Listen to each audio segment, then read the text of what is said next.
सब देखने वालों को अस्सलामु अलैकुम। हमारे चैनल में आप सबको खुशामदीद।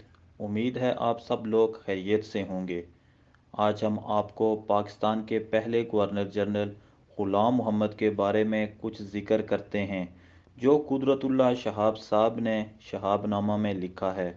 ग़ुलाम मोहम्मद साहब किस तरह के इंसान थे और वो फ़ालज ज़्यादा होने के बावजूद पाकिस्तान के गवर्नर जनरल कैसे रहे, हम इन सब पे बात करेंगे।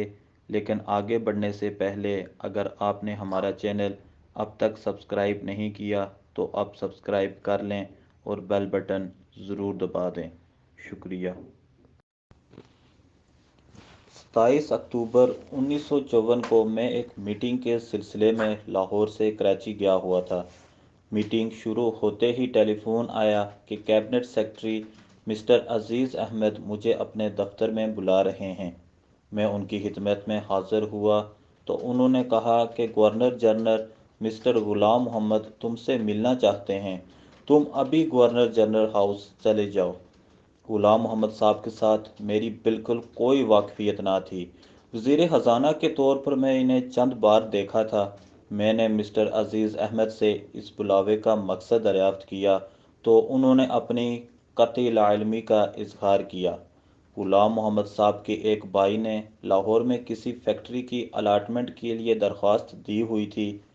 मुझे शक गुज़रा कि शायद गवर्नर जनरल इस सिलसिले में कोई सिफारिश करने वाले हों। मैंने अपने इस ख़दशे का मिस्टर अजीज़ मोहम्मद से ज़िक्र किया तो उन्होंने भी इससे अपनी मुकम्मल लातल्की का इज़हार किया। साथ ही उन्होंने मुझे मशवरा दिया कि मिस्टर ग़ुलाम मोहम्मद सख्त तबीयत के मालिक हैं, इसलिए मैं उनके साथ बातचीत में एहतियात से काम लूँ। मिस्टर अजीज़ अहमद का मशवरा पल्ले बांधकर मैं गवर्नर जनरल हाउस पहुंचा। एक एडीसी मुझे अपने साथ ऊपर वाली मंजिल में ले गया।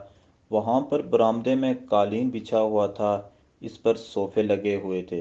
दरमियान में एक गोल मेज़ पर बड़े खूबसूरत फूल सजे हुए थे। मिस्टर ग़ुलाम मोहम्मद एक गद्दे वाली आरामदेह कुर्सी पर बैठे थे। उन्होंने नीले रंग का धारीदार सूट पहना हुआ था। रुमाल और जुराबें टाई के हमरंग थी। कोट के कॉलर में गुलाब का फूल था। सर पर काली जिनाक कैप थी। हाथ में सिगरेट था। उनके करीब वाली कुर्सी पर गवर्नर जनरल की personal private secretary miss Ruth Borrell भी बैठी थी। ये बड़ी नाजुक अंदाम, खूबसूरत नीम अमेरिकन नीम स्विस लड़की थी जिसे वो वाशिंगटन से मुंतखब कर अपने साथ पाकिस्तान लाए हुए थे। मिस बोरल पर निगाह पड़ते ही मैंने दिल ही दिल में मिस्टर ग़ुलाम मोहम्मद के हुस्न इंतखाब की दाद दी। एडीसी ने मेरी आमद का ऐलान किया तो दोनों ने नज़रें गाड़ कर मुझे सर से पांव तक घूरा। इसके बाद मिस्टर ग़ुलाम मोहम्मद ने हाथ के इशारे से मुझे एक कुर्सी पर बैठने को कहा। चंद लम्हे अजीब सी खामोशी तारी रही। फिर गवर्नर जनरल ने बच्चों की तरह गूं गां कर कर कुछ बोलना शुरू कर दिया। वो काफ़ी देर तक इसी तरह बोलते रहे, लेकिन मेरी समझ में कुछ ना आया वो क्या कह रहे हैं और किस ज़बान में गुफ्तगू कर रहे हैं। जब वो खामोश हुए तो मिस बूरल फरमाने लगी कि उन्होंने आपको सेक्रेटरी टू गवर्नर जनरल की पोस्ट के लिए मुंतखब किया है। इस नाजुक ज़माने में ये बड़ी अहम जिम्मेदारी है। एचई उम्मीद रखते हैं कि आप उनके एतमाद पर पूरा उतरने की कोशिश करेंगे।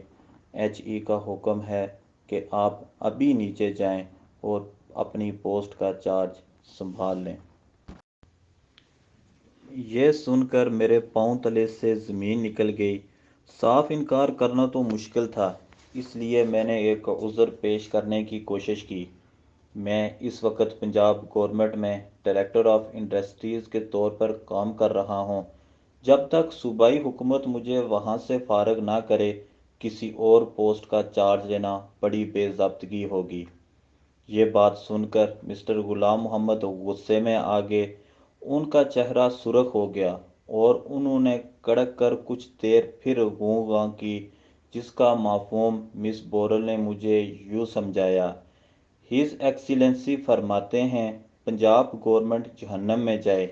जिस बेज़ाब्तगी का आपने जिक्र किया है वो भी आपके समेत जहन्नम में जाए। पंजाब के चीफ मिनिस्टर मलिक फ़िरोज़ ख़ान इत्तेफ़ाक से नीचे बैठे हैं। उन्हें अभी यहाँ बुलाया जा रहा है ताकि वो आपको पंजाब से फ़ारिग कर दें। इसके बाद आप फ़ौरन नीचे जाकर अपनी पोस्ट का चार्ज संभाल लें। ये तीर निशाने पर ना बैठा तो मैंने एक और हरबा इस्तेमाल किया। जनाब, मेरी वालदा और सामान लाहौर में हैं। चार्ज लेने से पहले मैं वहाँ जाकर इन्हें कराची ला सकता हूँ। अब मिस्टर गुलाम मोहम्मद का पारा बेहद चढ़ गया और वो कुर्सी में बल खा खा कर ज़ोर ज़ोर से चीखने लगे। उनके मुंह के एक कोने से लाभ की पिचकारी सी चली और कोट की आस्तीन पर गिर गई।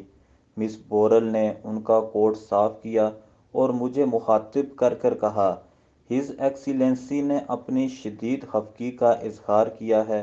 आप हुज्जत बहुत करते हैं। एचई का हुक्म है कि आप इस नापसंदीदा आदत को फ़ौरन तर्क कर दें वरना आपको पछताना पड़ेगा। यह सीन अभी ख़त्म ना हुआ था कि एक एडीसी पंजाब के चीफ मिनिस्टर मलिक फ़िरोज़ ख़ान नून को लेकर बरामदे में नमूदार हुआ।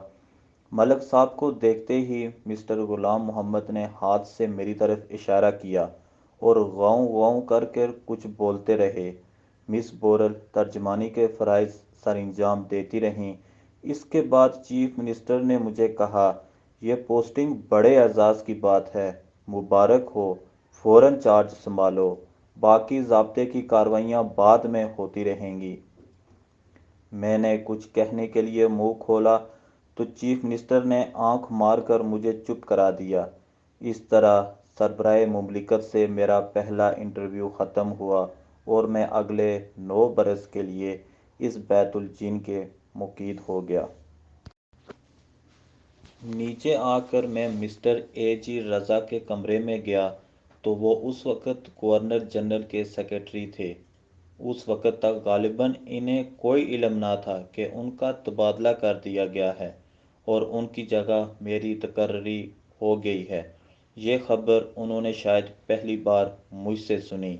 इस तरह बेखबरी में नागहानी तौर पर सेक्रेटरी बदलने का अंदाज़ मुझे बड़ा बदनुमा और नाज़ेबा नज़र आया। किसी सरबराह मुमलिकत के शायान शान नहीं कि वो अपने मातहत अमले के साथ ऐसा सलूक रखे। इस किस्म का तरीक़ाकार वही लोग इख्तियार करते हैं जिनका जहन पेचीदा और साजिशी हो। जहाँ तक मेरी तकर्री का ताल्लुक़ है, मैंने तो इसे बलाए नागानी ही समझा। मुझे आज तक मालूम नहीं हो सका कि मिस्टर गुलाम मोहम्मद ने मुझे इस पोस्ट के लिए क्यों चुना और किसके कहने पर चुना। नवंबर 1954 के अवाइल में मैंने इस पोस्ट का चार्ज संभाल लिया। तो दोस्तों, ये था पहला पार्ट कि कैसे कुदरतुल्लाह शहाब साहब की गवर्नर जनरल गुलाम मोहम्मद साहब से पहली मुलाकात हुई। कमेंट बॉक्स में अपने ख्यालात का इजहार करें और वीडियो पसंद आई हो तो लाइक और शेयर ज़रूर करें। मिलते हैं आपसे नेक्स्ट पार्ट के साथ, तब तक के लिए आप सबका अल्लाह हाफिज़ हो।